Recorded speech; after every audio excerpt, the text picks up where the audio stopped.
need a high-end designer or a lot of money to get a luxe look. Be your own interior designer. This is Affordable Interior Design, the podcast.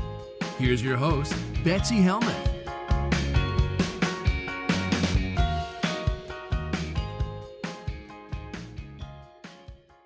So great to be back with you again. I made a huge mistake, guys. Big mistake. Okay, so I'm giving birth in 2 weeks. And, a while ago, my kids, well, only one of them, my son's always been very upset that I am having another baby. He's 12. This baby's room is going to be next to his room. He just doesn't want this baby, never has, never does, over it, doesn't want to talk about it. My daughter was very enthusiastic. The first day she was upset and wouldn't talk to me and slammed the door. She's 10. And over time, she got really excited. And when she was really excited, I wanted to capitalize on that momentum. I wanted to do things that would make her even more excited because I really loved the buy-in. And it was a nice way to have somebody sort of on my side. And so she wanted to have a party. Somebody told her about baby showers. She's like, "Are we going to have a baby party?" And I said, "Sure, we'll have a baby party." Big mistake. So we decided to plan a baby party. It sounds fun. It sounds good.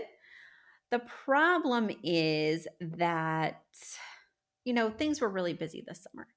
And I was sick originally in January, and then I was just catching up with work, and I haven't finished designing our house. It's also super disappointing to me that everything in terms of furniture has gone up 30% from when I really was on a big design kick a year ago before the holidays. And so that same marble dining table that I would have paid $2,500 for back last October is now like $5,000-$6,000. And I just can't stomach it. I just can't pull the trigger. And anyway, so my daughter wanted to have this party. And I said, fine. So we're having a party, right? But of course, we kept pushing it because of vacations and because of back to school and because of whatever. And then we were going to have it last week. And so we're going to have it through 3 days, 3 days. We're going to have it in 3 days. And I'm trying to wrap everything up for maternity leave. And I'm trying to, get the business affairs in order so that way I can hand it off. Trying to get my personal affairs in order so that I don't have to pay a massive bills and all this stuff. I can just everything's pretty much ready for me to relax for a couple months. And that's been very hard to do, very challenging. So many things have popped up that I could not control that are very time consuming. And the last thing I have the energy to do is host a freaking party because my house is pretty empty. It doesn't have a lot of fun things for kids at this time. And so, might as well invite all of our new Connecticut friends, invite some Westchester friends, and make my daughter feel more excited. Well, all of a sudden last week, she decided she hates the baby, doesn't want the baby to come. She and her brother are now reunified in the fact that they hate the baby. She doesn't want the party. I've already sent out the invitations.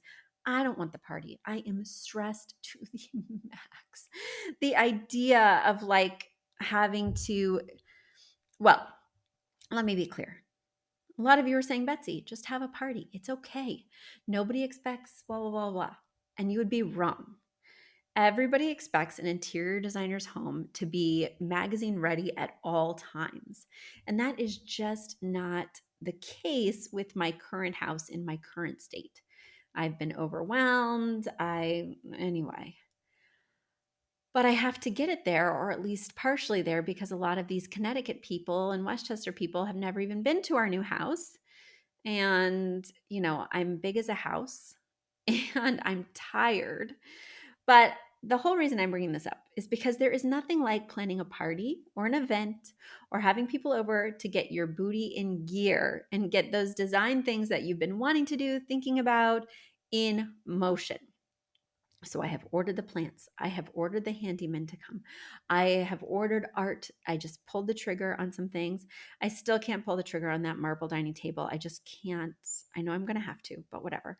But I've been very aggressive about making decisions. And I know that ultimately that will make my family happier because we'll look even more settled than we do now. It'll make me happier because fewer people will judge me on Saturday for being like a bad designer who doesn't have a house done. And then, it's kind of forced nesting for this maternity leave.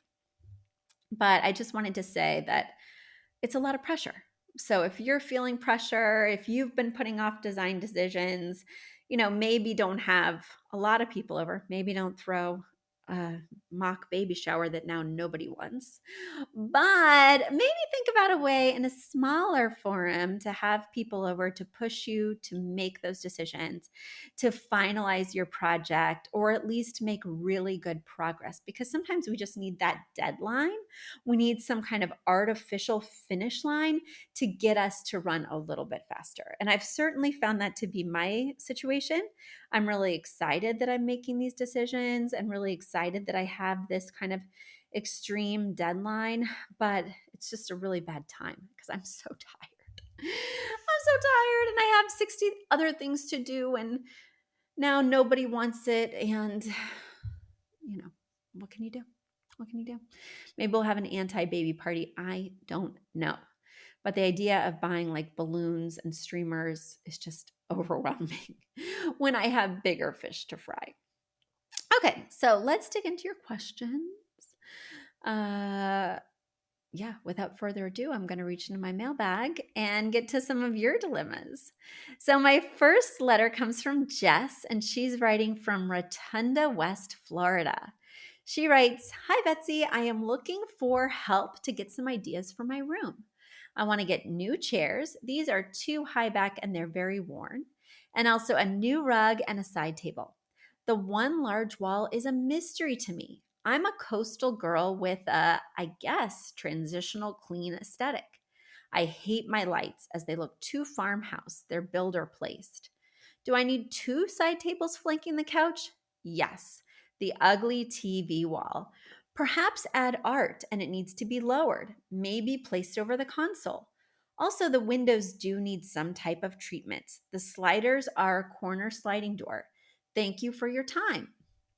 Well, Jess, I don't see any question marks to speak of in your letter, but I do hear a lot of confusion. So I think what you want me to do is look over these pictures and give you some advice about what to do next. And that, of course, I'm always happy to do. So let's review these pictures together. So, those of you who aren't watching us on YouTube, and if you want to see these pictures on YouTube, you just go to Affordable Interior Design's YouTube channel. But those of you who aren't watching can get a better sense of what's going on. So, the room looks very complete in many ways. There are two leather chairs sort of on a diagonal. Um, and then there's a sofa in the middle of that. Looks to be a wooden coffee table or maybe a woven coffee table, but it's wood toned. Opposite the sofa or in front of the sofa. Oh, yes, it looks woven. And then we've got a wooden TV console that's kind of carved and has like some nice detailing on the doors. Above that, we have the TV. The sofa, by the way, is like a cream slipcover, which feels very Florida and coastal to me. And then it opens up into the dining area, which appears to be a glass table with bamboo chairs. I actually like the bamboo chair vibe, especially for Florida. Um, the only thing I might do, because the brown is bringing me down, is maybe paint them a color. It also opens into the kitchen that has white cabinets with like a taupe and gray countertop. And then behind the glass table and chairs, we've got a sort of nautical landscape painting. And above that, we do have farmhouse style light fixtures. There's no doubt that those are definitely reading sort of farmhousey. And then, yes, there is a big blank wall, which we'll talk about because technically it's not all that blank. There appear to be several switches on that wall as well as an outlet, as well as a little black thing. I can't tell what that is. But even if a wall doesn't appear to have any artwork or any decor on it, we do want to think about the architectural elements that it has, because we will not be able to cover those up. We will have to work around them if they are actual switches and outlets that you use. So they do serve as visual clutter the more you pile on this wall. Just want to tell you that. And then you mentioned that the TV wall feels quite ugly to you. And I would say to me, it feels pretty full. You have a plant on the left-hand side of the console, as well as a basket. And then on the right, are those speakers? What's going on? Maybe it's a subwoofer. And then you have that angled leather armchair. So for me, it's not the TV wall that feels blank. It's more the wall that's opposite the sliding door that leads to that open kitchen that feels problematic. All right, so let's talk about the chairs. So the chairs that you're mentioning that feel too high back and worn, I imagine you're referring to the leather chairs. In which case, I can't tell about the wear, but I can tell you that this leather club chair is not giving me a coastal vibe. It's not even giving me what you mentioned as your style, that transitional clean vibe. They feel kind of bulky, and so I do think it's a good idea to get something different. Now, I'm not convinced that these are too high backed. They don't look that high back to me. But I could see doing like a swivel bucket chair in, say, a navy that would pull the colors from the rug as well as from your accent pillows and that large nautical landscape art. So I think making these chairs a pop of color would be really inviting, because right now we have a lot of this wood tone. Whether it's the blades of the ceiling fan, the TV stand, the woven coffee table, or the bamboo chairs, there's just a ton of mid-tone wood. In terms of the light fixtures, the ones that look too farmhouse for me are the linear pendant above the dining table, the entryway semi-flush mount. And a semi-flush mount means it doesn't touch the ceiling exactly. It does have like a canopy, which is that circular or rectangular piece that's actually touching the ceiling and concealing the cords. But then it has some kind of drop, whether it's a chain or rods, that doesn't go as low as, say, a chandelier, but brings it down, between 10 and 14 inches. That's like a semi-flush. And then you have some pendants above the kitchen peninsula. All of those are from the same series, or they're just kind of iterative, right? They all look exactly alike, but in different shapes. And I think they don't align with your aesthetic, especially because they're like a gray washed wood. And none of the wood that you're featuring here is that. And I would like to see that they wouldn't be matching. Like, this is a matching set. Linear pendants, semi-flush, mini pendants above the island. So it's just way too matchy-matchy, and I would love to see some new elements. So for instance, in the living room, we don't have anything glass. So if you were thinking about doing end tables or thinking about changing out that semi-flush, I think glass would be a beautiful option. You also have not utilized stone. So when I'm looking at a room and trying to decide, I'm going to add a new element with the light fixture, I want to add a new element with these end tables. When I'm evaluating a room like that, I think about what elements I haven't already used. We've got too much brown, so there's going to be no more wood tone. There's going to be no more brown tones in terms of additional woven things or anything like that. And then, we could do a painted end table, right? Or we could do a light fixture that is glass, because this area features no glass. We could do an end table that's glass, but we just always want to be mindful that we're mixing and matching and using additional materials so that the room looks complex but cohesive. Because when we're selecting that glass semi-flush, or when we're selecting that painted wood end table, we're selecting it through the lens of our two-word phrase. Does it feel clean? Does it feel transitional?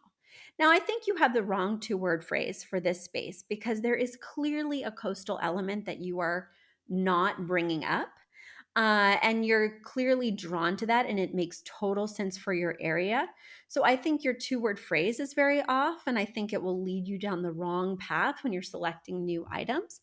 So I would make sure to find something that maybe goes more along the lines of the coastal vibe. So revisit that two-word phrase.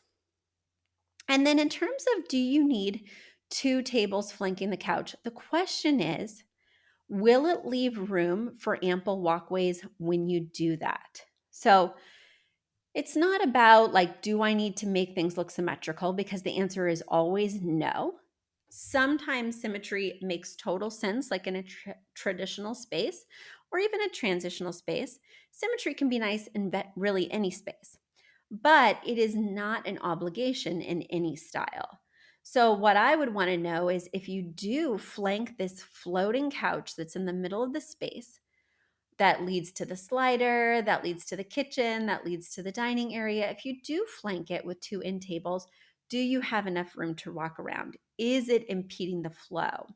And because we're going to be walking around these end tables all the time, I would consider doing something with rounded edges. So that way I don't feel like I'm going to bump my thigh on the end table when I take a corner.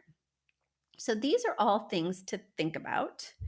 And in terms of the window treatments, which I think is the last thing that we haven't tackled, I'm only seeing one window in here in the dining room, which is opposite the sliders. Now, the sliders are in an L shape and kind of meet in a corner with no sheetrock. It's just that metal framing.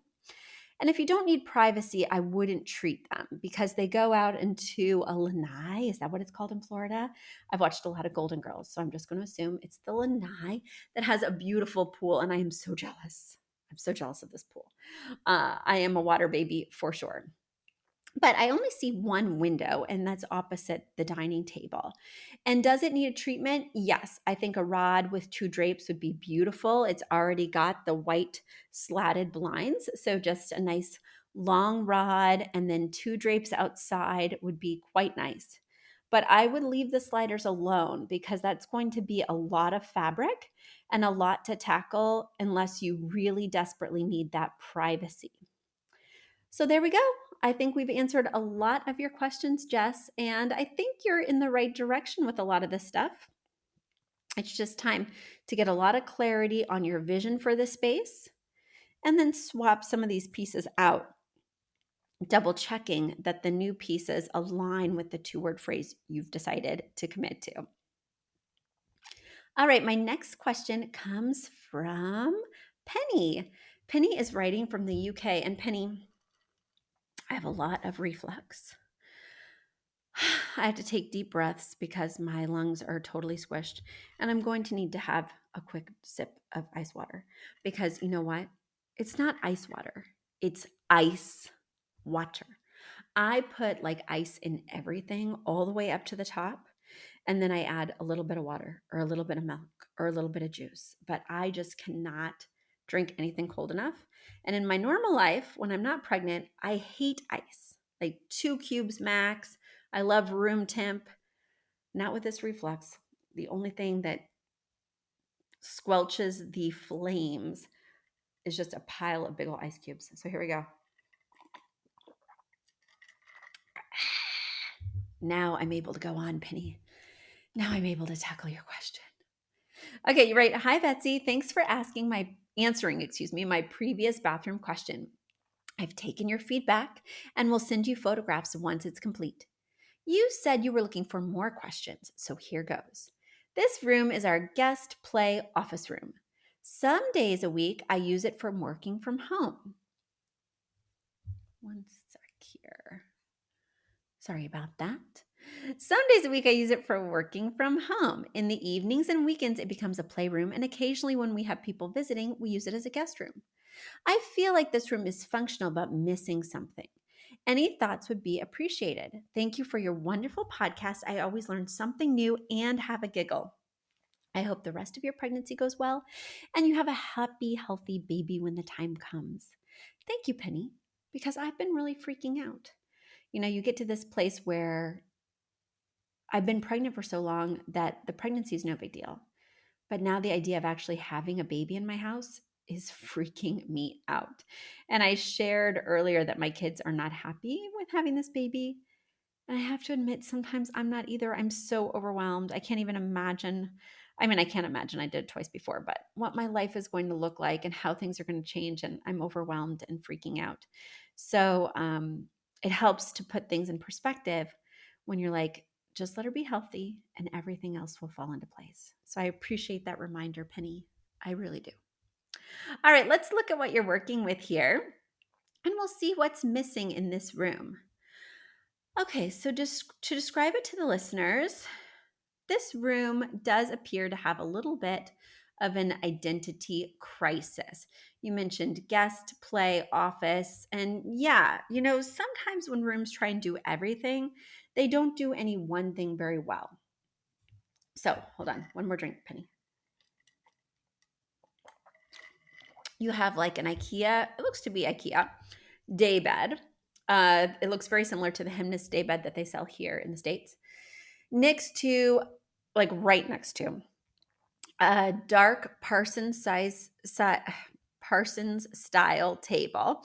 And by Parsons, I mean like just a tabletop with 4 legs, and that you're using as a desk. And it's like in a black brown wood with a white drawer system underneath. And the day bed happens to be white. Above the desk area, there's a shelf, a floating shelf with some pictures as well as some storage. Above the daybed, there is a circular mirror that has a brass frame. Now that's all tight. And by tight, I mean there's not an inch to spare between the wall, between the furniture pieces. That is all on one of the shortest walls in the room, it appears. And then as we pan through the other pictures, you have this wall that's perpendicular to the wall that I just described, that is big and white and blank, save a small yellow clock. And then as we go around the room, the next wall perpendicular to that holds the entry door, as well as an indentation for a hymnus, or not hymnus, no, this is a calyx style bookcase from IKEA with the square cubbies a lot of people might be familiar with a TV on top. And then, I can't see that last wall. So it appears that it has a window based on the reflection from the mirror, but that perspective for me is missing. I can still give you advice without it. But basically what you have done is you have pushed all the furniture up against 2 walls, leaving you with, I suppose, the window wall, relatively blank, and the window opposite the window wall, very blank. To me, this is a problem. Everything just looks shoved, and then there's this big empty center with this kind of gray or off-white carpeting that goes wall to wall. So what I think you need to do is, first of all, create a 2-word phrase for this space and also pick an inspiration piece, because right now the color palette is being driven by this myriad toy situation. We've got like a pale green bin, a light blue bin. We've got, stuffed animals and colorful books and a kid cash register, and it's all very conspicuous, which leads me to believe that this is primarily a kid's space. And what I do like to think about is, what is this room primarily? What do we really need it to function as and do? And it seems to me that we definitely want to focus on the play area. That's what it looks most like just from these images. And then maybe the work is the secondary function, and the guest spot is more of the afterthought that's already being accomplished with the daybed and with the TV. So I think we don't really have to worry about the guest component, and we should really just think about the functions of the office and the play area. And I would love to see you start by reconfiguring this layout, because I think it is quite problematic to have the daybed and the desk, the 2 largest functions in this space, on the same wall, so crunched. And when I open the door that's opposite that crunched wall, it's the first impression I have of the room.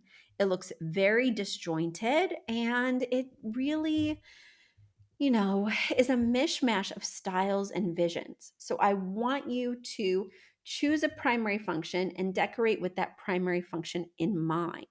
Then the other thing we have to consider that's always on my mind, if we're working at this desk, we need to ideally, depending on the type of work that you do, have a good Zoom background. So if I'm trying to look professional and yet I'm working in a kid's playroom, I want to make sure that what's behind me is not, the colorful school bus and the blocks and the books. Instead, I want to have a more professional type background. And of course, I also don't want to have that window behind me because it will really create an issue with the lighting. When I have sun streaming in from behind me, people won't be able to see my face. So either you treat that window with some better drapes, because right now I can only get a sneak peek, but they just appear to be gray and flat. Or you do something with the desk so that you're facing the window, which is ideal, because then you'll get that beautiful sunlight glow. So the main issue I'm seeing here, the riddle I want you to solve, the thing I never solve for people because I follow a systematic process each time, and it can be a little bit lengthy, but is evaluating the floor plan.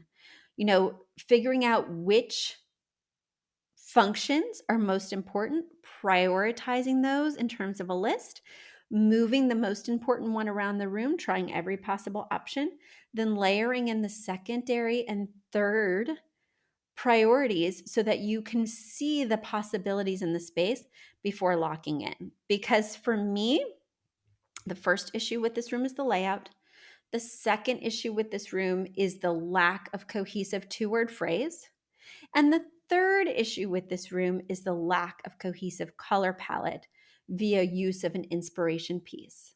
So once you've determined the layout, once you've determined the two-word phrase, I want you to pick an inspiration piece and then start making some new choices in terms of, say, the drapes, in terms of, say, artwork behind the daybed, or even bedding for the daybed that embraces the color palette you've chosen.